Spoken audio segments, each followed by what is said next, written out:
What's going on, guys? JHoyt back with you today. Welcome back to episode number 24 of the Chicago Blackhawks franchise mode. Before we get into today's episode, I just wanted to let you guys know we are one subscriber away from 150. So if one of you guys out there is watching, if you haven't already, hit that subscribe button. Let's get to 150 so we can move on to our next goal, which would be 250 and then hopefully 500, then 1,000. We're just going to keep going right up as fast as possible. But in today's video, we got episode 24 of the franchise mode. We're in the playoffs. We got a first-round opponent of the Minnesota Wild. If you guys didn't see last episode, we kind of reviewed their team. We got up to the playoffs. We got some added depth for the playoffs, and we're kind of ready. So let's go remind ourselves and remind us of what we're facing off against. So they got a similar kind of forward group as us. We have a little bit more high tier players in them. We have a couple 90s, and obviously we got a couple franchise players. Where these guys a little bit under us, but they still have a really kind of solid top 9. Which is what we kind of have. A good fourth line, not good fourth line, but a decent fourth line. And then onto their defense, it looks extremely strange because they have their only kind of 82-plus defenseman on their second line, which is, like I said, very, very confusing. But they have him there. Don't know why, but he's there. But other than that, they have kind of like a pretty weak defensive core after that. And then their starting goaltender, Devin Dumnick, is out. So it looks like it's going to be Cam Talbot between the pipes to start out their playoff push.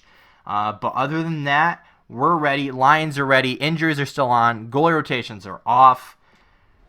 I think we're ready. Should we just get right into it? I think we should just get right into it. So, can Jonathan Toews and the rest of the boys come out strong here in the first round of the playoffs? We're kind of playing a very, very strange team, like I said. But let's get right into it. Game 1, we are home in, I believe, is it the United Center? I still haven't figured that out. I think it's the United Center. Let's get right into it, though. Game 1. Patrick Kane took the face-off somehow. Early power play. We're not going to go through the entire thing, but okay, nothing coming out on that one. They end up getting a goal, but how about this? First period, 2-0. All right, so who's got the goals for them? Zucker and Gallagher. Okay. 2-0 lead. We've been in this position before. Let's come back here. Second period time. What can we do? There we go. We tie it up. Koivu and Jenner. Very, very similar spots. I don't know if they were on the power play or not, but very similar spots there. Great to see. Third period time, though. What's going to happen here in the third period? So I think we'll simulate the first kind of 2 periods real quick, and then we'll kind of ride out the third period if it's a close game. Strachan gets a goal for them, putting them up by 1. 5 minutes left. Can we get a late one here and bring it to even? Power play, that's big. Doesn't end up turning anything, though. Minnesota wins game 1 somehow. I think Strachan's their top line left wing, if I remember correctly. But our 2 goals just weren't enough tonight. Cam Talbot, number 1 star. Koivu and Jenner round out the top 3 stars. Okay. Tough first game. We got this, though. Toews, don't get upset. We got this, bro. Game 2, we learn how they play. Let's keep it going. Game 2, we put up 2 goals in the first game. Let's increase that. 3 goals, minimum. Right? First period. Right, let's watch this. 2 goals. Boom. Okay, no goals whatsoever. How about second period? Let's start the second period strong. Get it. Okay, 2 goals are on the wrong side. But Granlund and Strachan. Strachan gets a second goal. All right. We were down 2-0 in the previous game. Let's come back here in period number 3. Power plays galore. Nothing showing on them, though. May need to swap at the lines a little bit. Kind of jumpstart somebody. 5 minutes left here. Come on, boys. We can come back from here. Gotta get one now. Gotta get one early, though. So you give yourself a little bit of time. But we're shut out in the second game. I don't know what it is. Saros, number 2 start. Talbot's standing on his head, apparently. All right, what do we do going to game 2? So Koivu's injured, but is he injured enough to be out of the lineup? No. So going to game 2. Ooh, what do we want to do here? Game 2.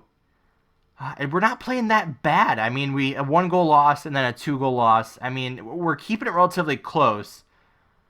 Let's just go right into game 3. If game 3 doesn't, turn out how we want it to, we might have to change something up. But come on, there we go. We started our top line this game. Don't know why we had Kane taking the face off. That was really strange. But we start out early power play once again. Let's go 8 times speed here. And our power play has not had a single goal until Cal Clutterbuck, the 4th line gritty winger, gets one. Gallagher gets one for Minnesota. There we go. Solani finally gets one. His first of the playoffs, I believe. There we go. What else can we do here? There we go. Boone Jenner, 4th liner. Absolutely great to see. 1 minute left here. I don't know why we're simulating it like this, but second period we'll simulate right through it. Nothing happens. Third period time, though. What can we do here? We got to hold it off here. Hold off for game 3. Eriksson gets a goal. We're out shooting them by a lot, which we know from experience in the playoffs does not matter. Jenner gets his second of the game. All right, 5 minutes left here, up by 2. Let's finish it out. Zucker gets a goal as well. His is like second or third of the playoffs. But we hold out, though. 4-3 victory here in game. It was game 3, I believe. But 3 first-period goals. We get a late one in the third. And we hold on for the victory. Jenner with a big game. 3-point game on the 4th line.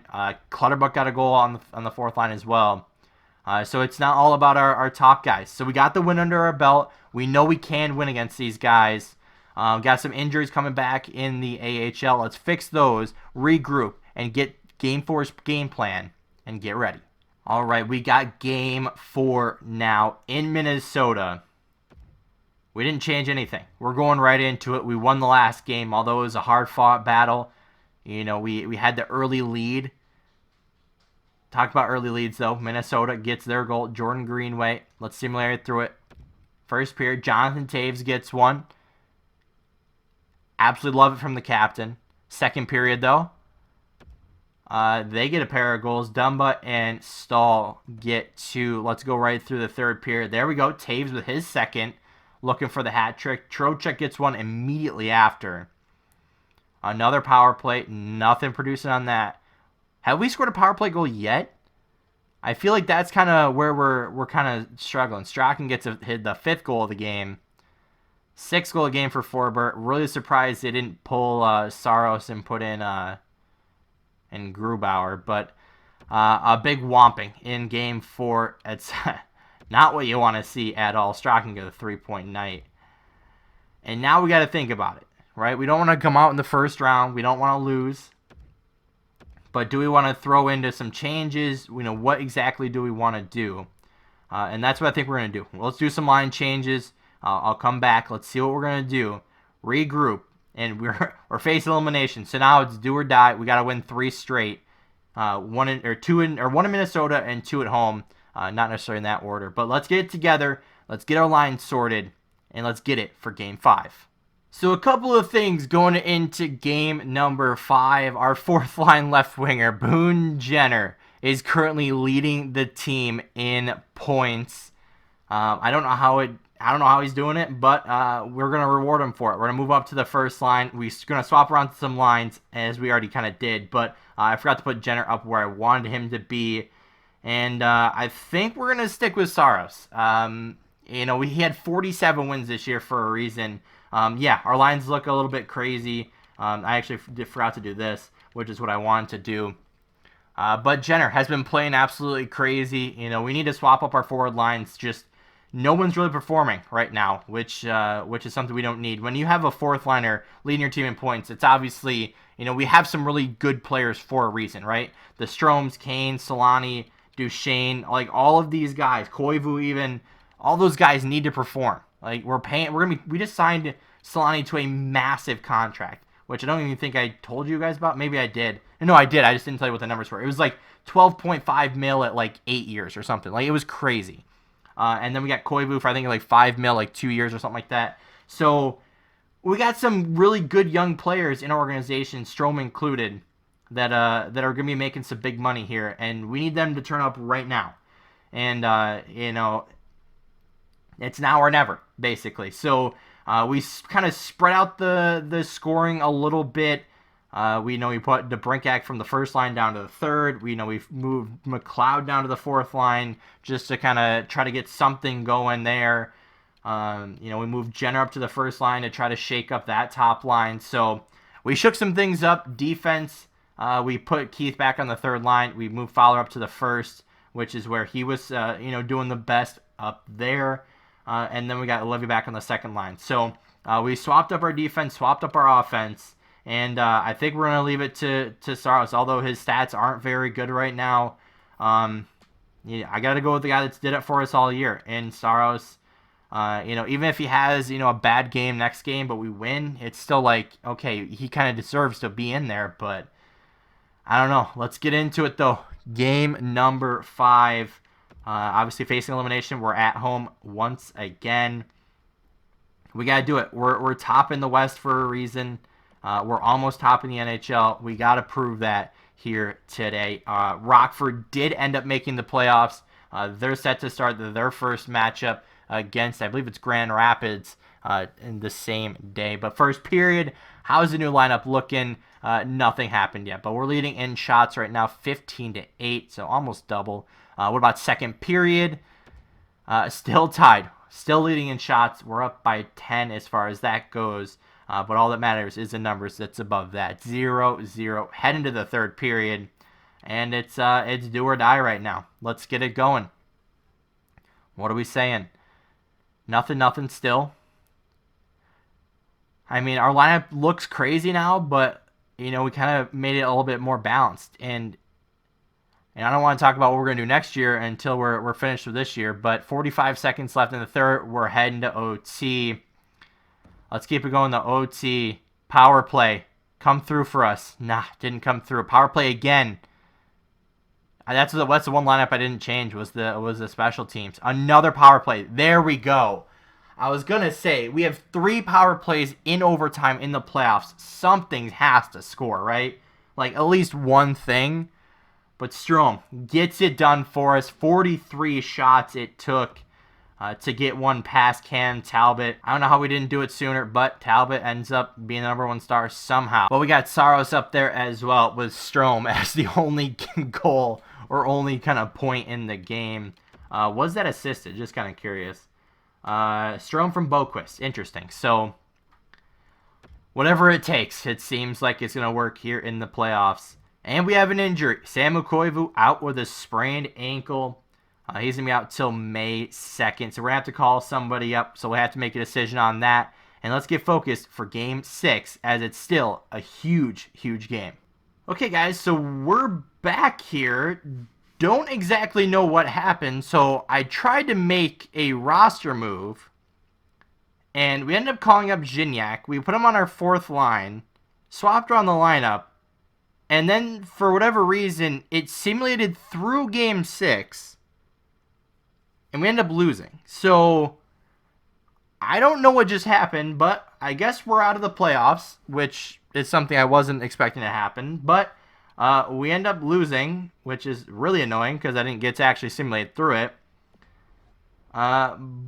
But I guess we're out. So let's go figure out why we lost, other than kind of our top guys not performing. So a little bit of a different ending to the video that I kind of wanted. But let's go over to the right stats here.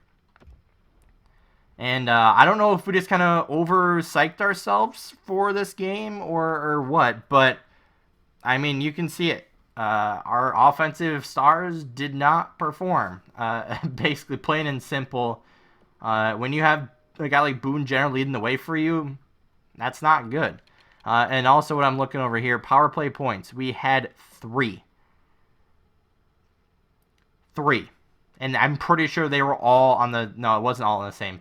That's also just for forwards. But that's definitely not acceptable as far as, our playoff code. Like, look at all these guys down at the bottom here. Duchesne, McLeod, DeBrincat, Saad.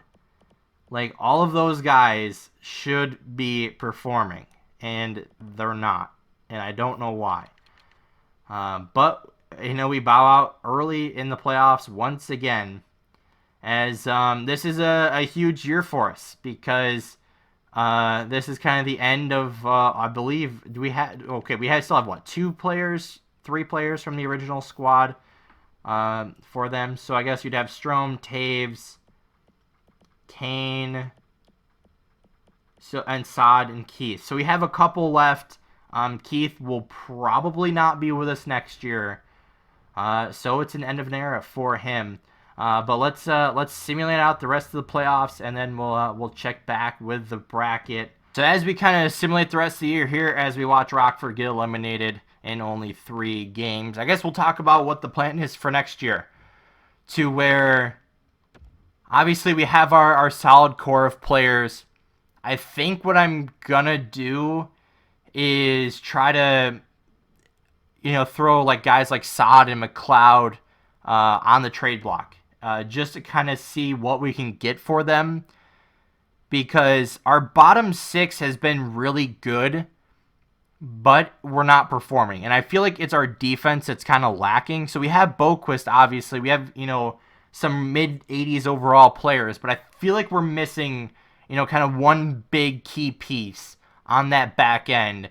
And then other than that, is it our goaltenders? Saros has been really good for us in the regular season, but is it time to kind of make a complete reset and get, that superstar goaltender? I'm not sure, but, we're going to have to make some decisions this offseason and try to bring our team to a new level, because whatever we're doing now is not working in the playoffs. So we got to figure out how to win in the playoffs, and then we got to fix our team to win there and to win during the regular season. But it looks like a good year for the Arizona Coyotes organization, as they win both the Stanley Cup and their AHL team, the Tucson Roadrunners, win the Calder Cup. I guess congrats to all of them. But it just sucks because we have such a good team. We've done so well, but we haven't, shown up in the playoffs yet. And we've made it, to the second round? Or no, made to the third round, then got eliminated? I don't remember. But let's go through it. Let's take a little wrap-up of the year. So we lose in the first round against Minnesota. Colorado beat Winnipeg. Arizona 4-0 over LA. And then Dallas ended up winning. So it was kind of Arizona versus Dallas, who we were going to face in the third round, but we didn't even get to the second one. So Minnesota ended up making it to the finals against Arizona and losing. And then Arizona 4-0. We got to go look at their team, because they kind of stomped 3 out of the 4 teams in the playoffs. Really surprised how well Minnesota played, with kind of bad defense and a bad goaltender. I mean, I think Dubnyk probably came back at some point. I think it was, the second or third round he would have came back, but don't know how it happened. Over on the East, obviously very good teams all around. There's no really easy matchups there. I guess the easiest one was the 4-1, but a lot of Game 7s, a lot of later games until they got to the Stanley Cup Final, Arizona versus Washington, where Washington got swept. Let's take a look down in the AHL. So we lost in the first round over on the Western Conference there, but it looks like it was Tucson and Laval in the Calder Cup Finals, where Tucson won it. So let's go take a look at Arizona, because they must be insane to have both teams win. So I was gonna go look at their lines, but it looks like I can't. So we'll just have to take a look through the stats. So Lafreniere, 91 overall. Galchenyuk, high overall. Clayton Keller, another good young player. Stepan Schultz. I mean, they got a pretty solid team, but we have a very similar team to this, and we didn't perform that well. So it's interesting to see, the team that won the Stanley Cup was a very similar team to us. So 89 overall, 86, 81, 85, okay, 86. Okay, so that's why. They have a really, really solid top 4, being high overalls. And goaltending, this is what I'm curious about. What? What was that? An 80 what? 84 overall goaltender wins. And then they have a 77 backup. Was he their backup the entire year? How did these guys win? Okay, they really buffed Ronta in a very strange way, because it seems like Arizona in all my BGM modes, somehow they win. So, I don't get it. But, let's just fast forward here. We already kind of took a look at our lineup and, who didn't perform. But let's go see where we pick in the draft, who retired. And we kind of already talked about what the plan is for next year. So, Chicago. So, Detroit gets the first overall pick. Detroit also has the 9th overall pick. All right. So, interesting. So, we have a few trades up there. But we're not up there. So I think we have our first round pick, if I'm not mistaken. So we'll check that in a second. But retired players, Chicago. Where are we? Down here. So there he is, Duncan Keith. So either way, he was kind of gone. He probably knew that we weren't going to re-sign him, and he retired. Clutterbuck performed pretty decent during the playoffs for us. Pretty solid year up front, 19 points, a couple points in the playoffs, but had a big goal in one of the games. So thank you, Duncan Keith. You've served us well. But we'll see you in the retirement stage of your life. He's now a scout, so it looks like we're going to go try to get him under our belt. I guess we can do it right now, apparently. So where is he? So he's down here, Pro Scout. So let's get him under wraps here. AHL North. So we'll have to probably release somebody else first to keep him. Who's our worst? Oh no, I don't want to fire you. How do I sort this? Okay, I guess left trigger. Let's fire one of the USA guys. I'm pretty sure AHL players usually go really well. Or I should say AHL scouts perform really well. So let's offer you a contract. You're probably going to accept in the next day or two. There it is. So Duncan Keith is staying with us as a scout, and it's gonna be great. So we'll do the trade block, obviously off camera. But it was a crazy year. I mean, we had I don't want to say our best team yet, but our top 9 was really solid. We had a pretty decent top 4. So I think the kind of focus going into the offseason is going to be definitely defense and goaltender. If we can kind of figure out what's going to happen with Saros, if we need to get that number 1 guy, and then we obviously need a number 1, defenseman to play there with Boquist, because, Fowler is really good. He can put up his own, but I just don't feel like he and Boquist can work well together, seeing they're both, point getters.